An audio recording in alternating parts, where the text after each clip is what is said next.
Hey guys, I'm Orlando and welcome to Conversations with Neoseven. On this show, I will be chatting with professionals from different industries and getting their advice and expertise on a range of different topics, from health and well-being, environmental sustainability, diversity in media, food and lifestyle, and much more.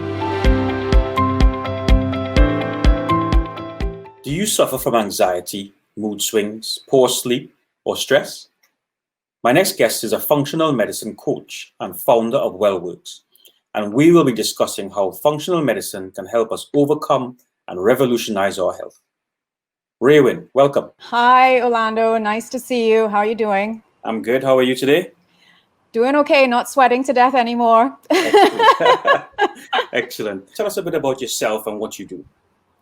Okay, so I am a functional medicine health coach. I'm the founder of a company called WellWorks, which is an online functional medicine practice based in London in the UK. And essentially what we do is we help people address imbalances in their lives through looking at the causes of their stresses. And there are three sort of like main stresses that we take into account. Like one is obviously like a physical stress, like a trauma or a fall or an accident. And then there's like the second one, which is a psychological stress, and that's related. And that's what most people associate stress with, right? So there's, emotional things, relationships, work, finances, family stuff. And then the third one, which is the one we've spent a lot of time looking into, is that underlying stress, like a chemical or a biochemical stress. And that can be down to viruses, pathogens, bacteria, parasites, hormonal imbalances. So we do a lot of investigative work to identify the root cause. And then once we figure that out, then we create personalized, what we call dress for success plans. So it's diet, rest, exercise, stress management, and smart supplementation. So it's all very targeted. It's not, the kind of traditional approach of like, oh, you've got a flu or like, let's say depression. So a lot of people might show up saying that they're feeling depressed, but the underlying causes for depression could be quite different.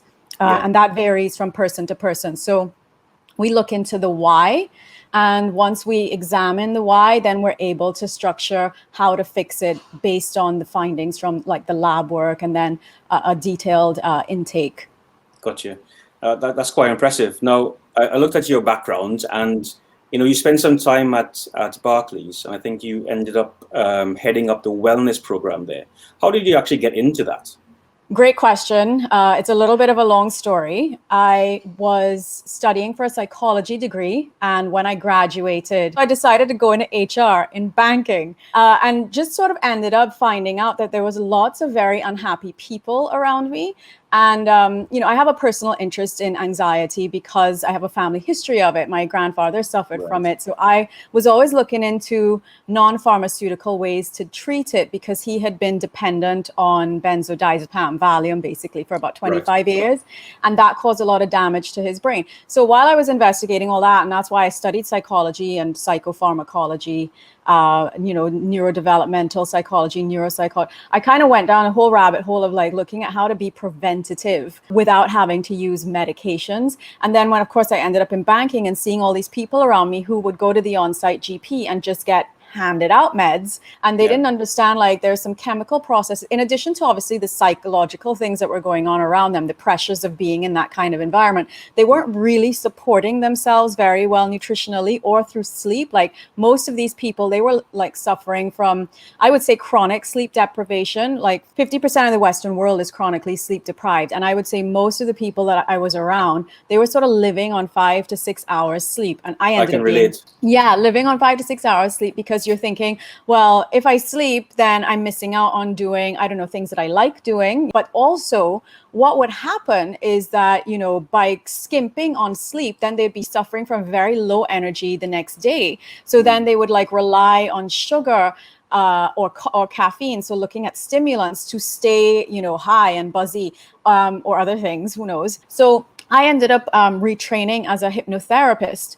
while I was in banking. I would use my holiday to go and study, and I kind of graduated within like 8 months and was able to start practicing. And I started seeing people who were at work and kind of helping them with their anxiety, their phobias, lots of phobias, some of their, stresses, depressions, even some fertility issues that are linked to stress. So it was quite interesting for me to kind of like be, living with one foot in one world and then one foot in the other. So, and looking at, well, how can I, integrate these two? And I remember telling my then boss, I said, look, I want to leave and start a practice, like a proper one.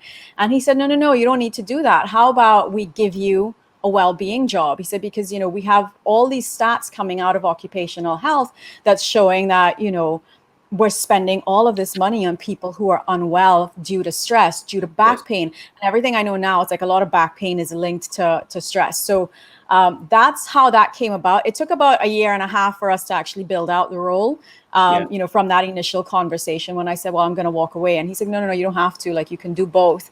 And one lady came in to talk about children and how to look after your children to make sure that they're healthy after antibiotic use, because antibiotics overuse is linked to lots of gut health problems. And I remember when she started like listing off all the symptoms that, that you can, that will be a result of like being on these pharmaceuticals.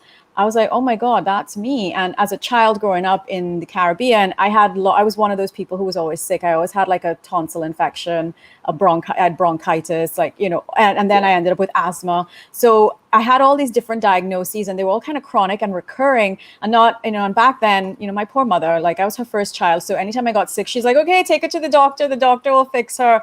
And the doctor will just say, okay, take some meds, take some antibiotics. So I had basically wrecked my gut. And that's how I ended up, learning about stress and the gut and the brain and how that would, leads to anxiety. And that kind of led me down the road of retraining in functional medicine. And so that's kind of the journey. It's a long, convoluted one, but it all kind of led me to where I think I'm meant to be. Yeah. Oh, excellent. Now that's quite interesting, and I will get back to that connection between the brain and the gut, because that is quite interesting for me. But you mentioned something earlier, which is CBT hypnotherapy. Now I'm skeptical about hypnotherapy. Mm-hmm. I always think hypnosis is something you see in the movies where you snap your fingers and someone you make someone do exactly what you want them to do. Is that how it is? I've never been hypnotized, and not say that I can't or won't be, but because my mind rejects the actual concept of it, you may have encountered problems with that in the past. Can you share? Can you share about that a bit? Well, good one, because I remember when I first set up, people used to say, are you going to make me quack like a duck or like, cluck like a chicken? And I was like, no, that's stage hypnosis. And that's a totally different thing to actual therapy. So when someone approaches you for hypnotherapy, they want to change, right? And there are things that they are wanting, some beliefs that they're wanting to shift. And that's what's really powerful about it. And combining it with CBT, CBT is about like identifying automatic negative thoughts or ants.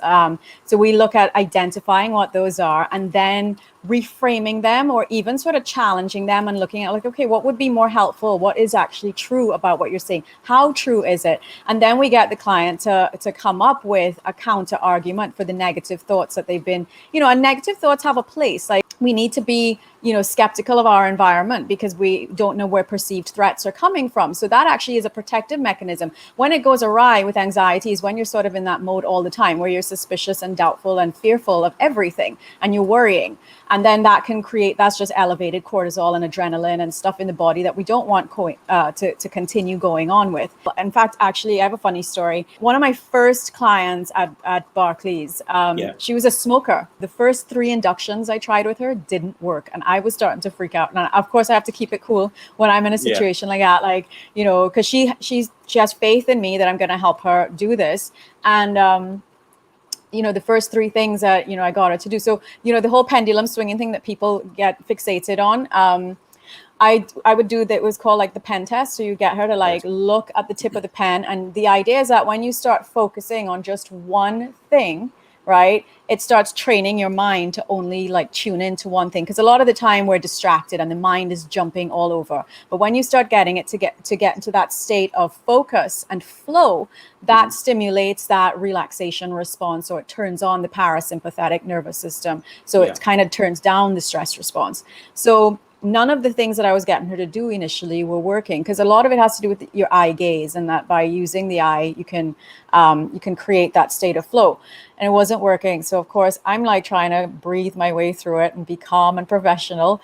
And the fourth thing that I tried worked with her. Okay, what was that?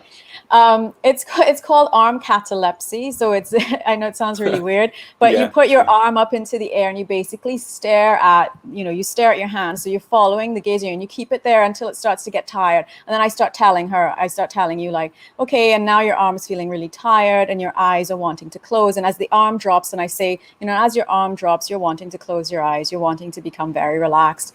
And that did it, because there was like a physical exhaustion that accompanied the focus, and that stimulated her to kind of get into that very deeply relaxed state. And she was sort of like, when I say out, like no one's unconscious when they're hypnotized. So just let you know that, okay? There's no lack of consciousness. In fact, you're actually quite conscious and quite aware. You become very aware of your breathing. You become very aware of thoughts. But the beauty of it is that we have already discussed what you want to work on. So then once you get into that relaxed state, I just repeat it back to you.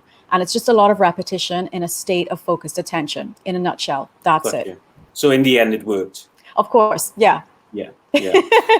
Great. So that worked. So did you have any clients that were a bit weird about it? I've had some weirdos, yes. If you can give us one scenario where someone actually mistook or misused the opportunity or the session. Very recently, actually, in the last year, I was actually working in a clinic, in a chiropractic clinic, and I'd had 7 sessions with this guy who was going through a recent bereavement, and then he made it awkward. Then he decided to ask me out. And even though I had made it very clear that, there are certain boundaries that I don't cross, I don't go out with clients, And that's why I was like, working online is just so much safer. You don't have to deal with that kind of thing ever.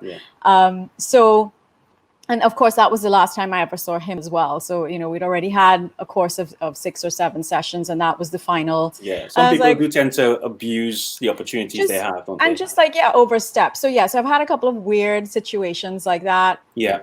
So does this mean that you will treat less men, or your vetting process will be more rigorous where it comes to men? Yeah, my vetting process is a lot more vigorous. I still have 1 or 2 male clients, but it is moving toward more and more female clients. Now, the great thing is that I also now work as part of a team. So WellWorks is not just myself. Like, I work with a medical doctor who's trained in functional medicine, and a couple of nutritional therapists who are also trained in functional medicine. So, and each of us we've all got a background in coaching and human potential. So anyone that let's say I don't want to deal with, I can easily, I was just like, I think you'd be a good candidate to work with the doctor, or you can work with one of the coaches and nutritional therapists. And that way, we don't have to ostracize anyone. Everyone can still get seen and get, cared for. Just bringing it back to conversation to something you mentioned earlier. At the end of your tenure with Barclays, so you're looking at the connection between mental health and the gut. Now, this is something that I consider I suffer with as well. I have issues with my stomach, and it affects my mental capacity, I would say, because sometimes I can't switch off. Sometimes my mind just keeps racing at nighttime. So this is a really interesting topic, the connection between, how you think or what you do and what you eat. So, and this is something that you and your team actually work on right now. Well, it's actually bi-directional. So there's a bi-directional relationship. So the way that you think can impact the levels of bacteria and microorganisms in your gut. And then the things that you eat impact the levels of bacteria and organisms in your gut. And that impacts how you think as well. So it's like a two-way relationship. And the gut's actually connected to the brain by something called the vagus nerve, which if you want to envision it, it's like a super highway. Right. And it's transporting all these neurotransmitters, and these are like chemical signals. So serotonin, let's say, which is your happiness neurotransmitter. Most people are familiar with what that is, right? Now, serotonin Really important neurotransmitter. Up to 90% of it's actually produced in your gut. So what you eat has a tremendous impact on how well the production of that's going to go, and then how happy you're going to be. So if you eat a lot of foods that are inflammatory, so let's say dairy, gluten, sugar. I don't want to get started on sugar. So dairy, gluten, sugar, alcohol. Unfortunately, like all people, I was going to say people's favorite food groups. Yeah. Most of my clients are like, oh my God, I have to give it all up. I'll say, well, you can't think about it like that. You have to think about, what are you going to be gaining when you start nourishing yourself with what you actually need. And I have one client right now, a man. It took him about 5 months to do his gut health test. So we do a stool test to begin with. That's how we start off, and that tells us a lot about the balance of bacteria, the balance of microorganisms in your gut. They have different signals, right? And they can be linked to lots of different kinds of illnesses. So too much of one thing, like let's say there's one called akkermansia, that's actually like a very high level of that is actually linked to MS or rheumatoid arthritis. So linked to a lot of autoimmune conditions. Low levels of certain good bacteria like lactobacillus rhamnosus, that's linked to anxiety. And now if you're not eating the foods that help the production of these things, or the balance, keeping the balance right, then you're more likely to suffer from some of the things that you've just been talking about. A lot of hormonal issues are linked to this as well, a lot of hormonal dysregulation. Now, sleep is an interesting one because we were just talking about serotonin, and serotonin is a precursor to the major antioxidant melatonin. And melatonin is it's your sleep hormone. It's what you need at the end of every day. The production starts coming up at about 9 p.m. And that's why they say it's really ideal if you can get into bed and be asleep between 10 p.m. to about 6 a.m. because the golden hours when melatonin is doing all its cleanup work, when it's reorganizing all your memories, it's sorting out your mood and your metabolism and your immunity, that's all happening. Like the best part of that's happening between 10 p.m. and 2 a.m. right? So if you're not getting sleep, like good quality deep sleep, because your body works on a circadian rhythm, so these things are just set like a clock, like they're just happening at these times. But if you're not sleeping at that time, then you're dampening the production of it. So when you eat foods that help produce serotonin, then you can help boost your melatonin production. In addition, obviously, your behavior will need to mirror that too. Like you want to boost melatonin production by dimming lights from about 8 p.m. You want like orange lights, pink lights. You don't want bright overhead lights because that impacts hormones and it impacts that production of melatonin in the evening. You don't want to exercise too close to bed because when you exercise, it raises cortisol, and cortisol competes with melatonin. So if you are exercising at 7 p.m. or 8 p.m. and you're doing high intensity workouts, let's say like a spin class.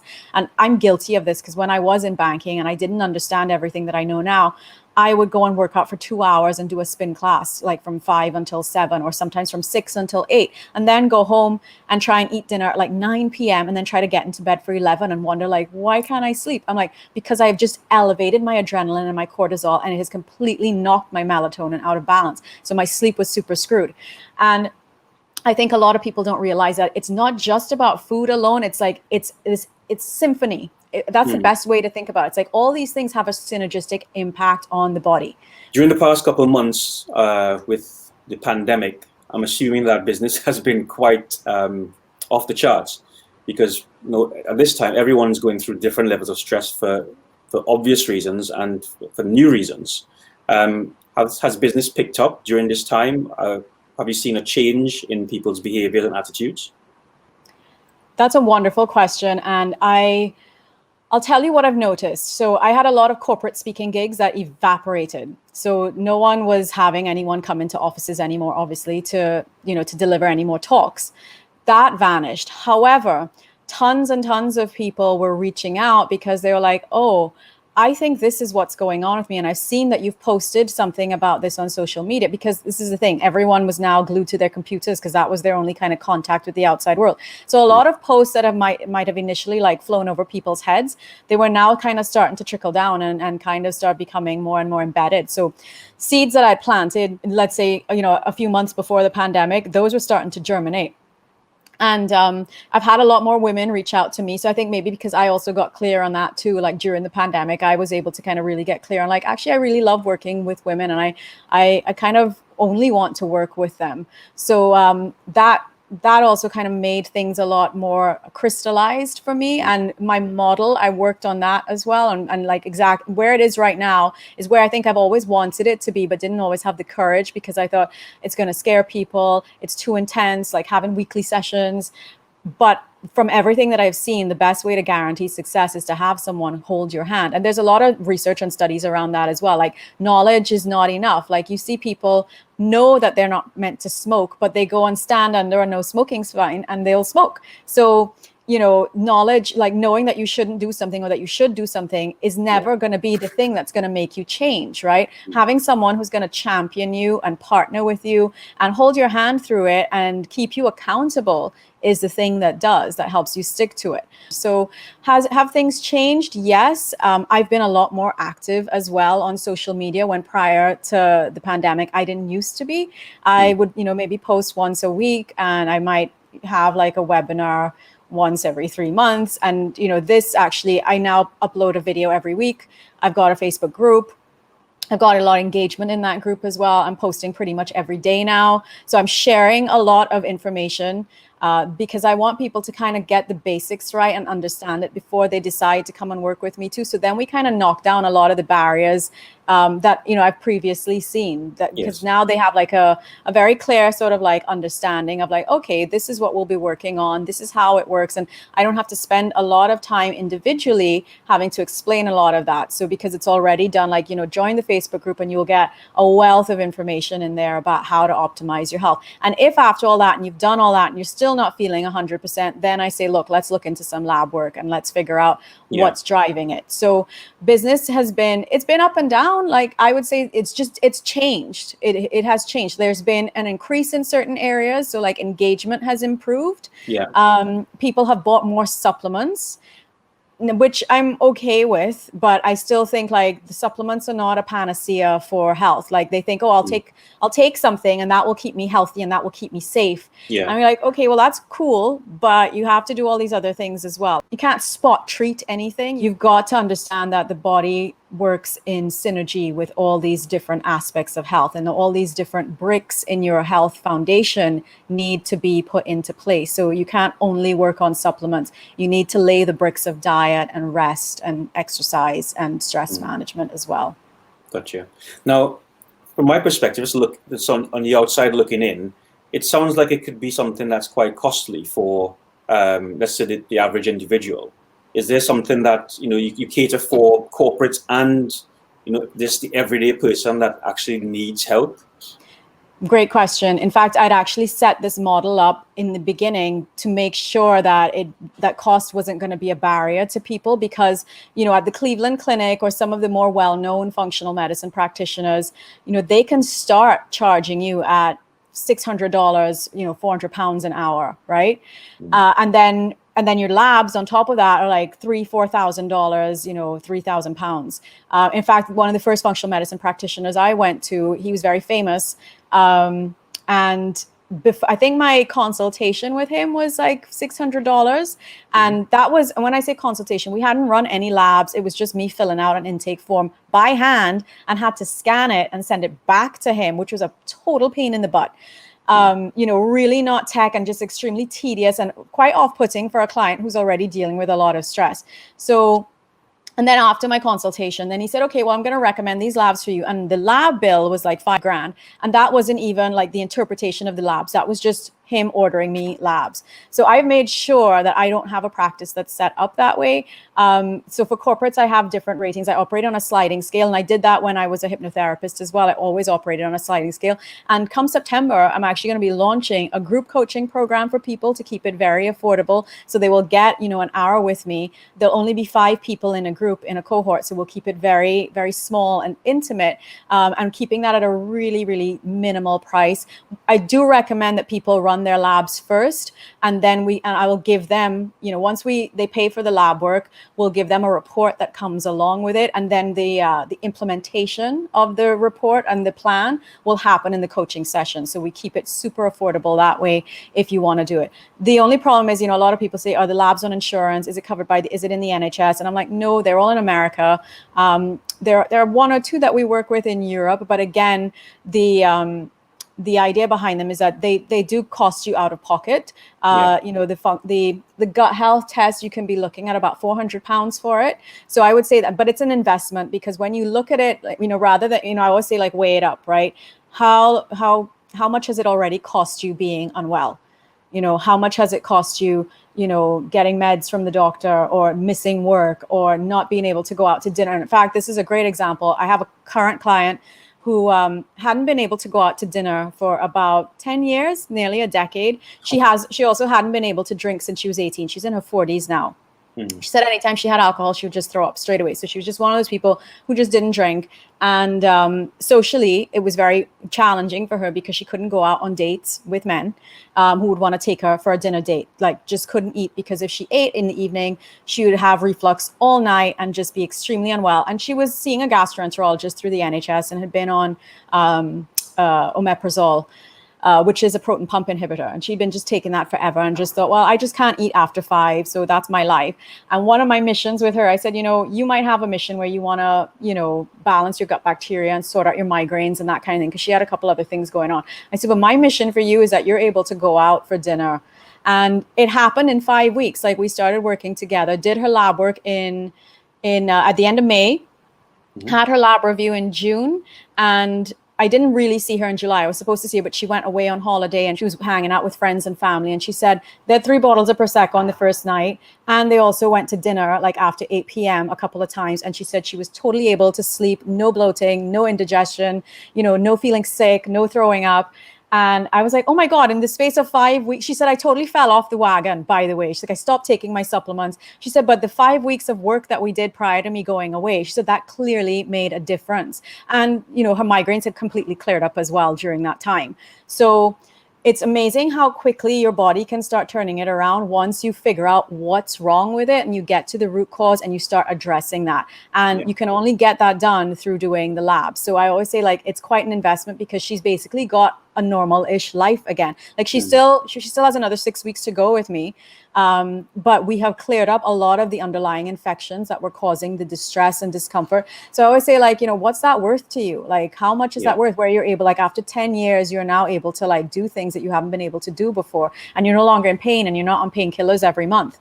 So weigh it up that way, look at it as an investment. And at the end of the day, you know, in 3 months, you're going to be in a very, very different place to when you started. Excellent. I think I'll have to give you a call after this conversation to talk about it. Well, you can join the group coaching program. You could be one of my first ones, just like I'm your first one for this. There's something very powerful about community as well, because right now we are kind of cut off from each other. So a lot of the healing benefits of being able to congregate and be around people that are supportive and are like-minded, we're not really getting that, right? Which is why I find the whole you know, social distancing thing so worrying, because oxytocin, which is, you know, a happy hormone, is produced when we are in close contact and we're sharing with other people. And when we're not able to do that, when we don't have our tribe, our community, that isn't happening. So, and that actually depletes immunity. So you need community for immunity, ironically. And it's one of the things, weirdly enough, like this whole virus pandemic thing, it's like, they're like, well, they're taking out the community element of things, which is so vital. Obviously, you know, hand washing, mask wearing, that plays a part in all of this as well. But creating online community is very important for healing, because then you're able to share and connect with people who are going through very similar things. You'll be surprised how many people are going through what you're going through. Oh, excellent. I think I'll take you up on that, because I am actually prescribed lansoprazole or lansoprazole. Lansoprazole, yeah. That's a PPI, yep. Thank you very much for spending some time with me today. A lot to think about, and I hope everyone that's looking in was able to take something out of that as well that can help them on a daily basis. There's one question I'd like to ask you before we wrap up.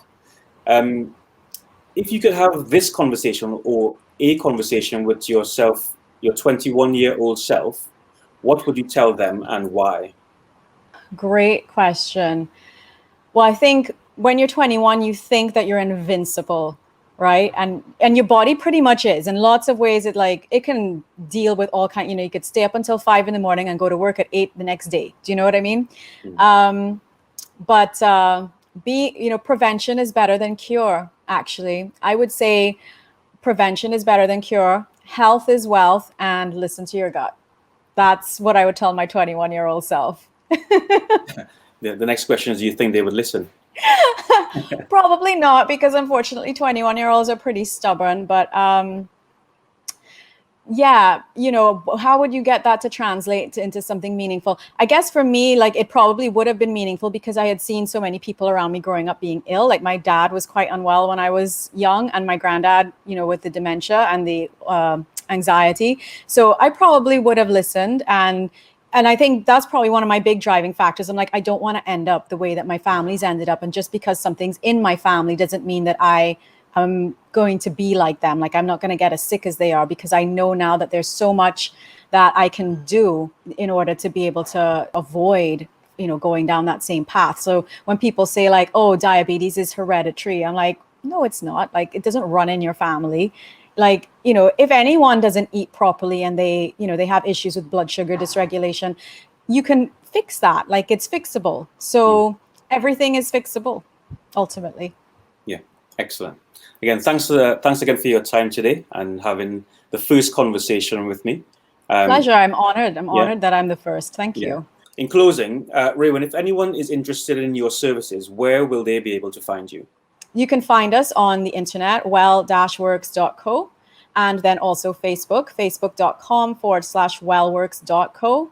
And there's a community tab in there. And if you click on that, you can join the Facebook group. And we've got a bunch of new people in there, and it's growing, and there's lots of videos and sharing and good conversations that are going on in there about optimizing health. So look forward to seeing you in there. Brilliant. We will also be posting a link to your website and this conversation on our YouTube channel and our website. And look out for the next conversation with Neoseven next week. Thank you. I'll speak to you soon. Bye. Thank you for having me. Take care. Bye. Bye-bye.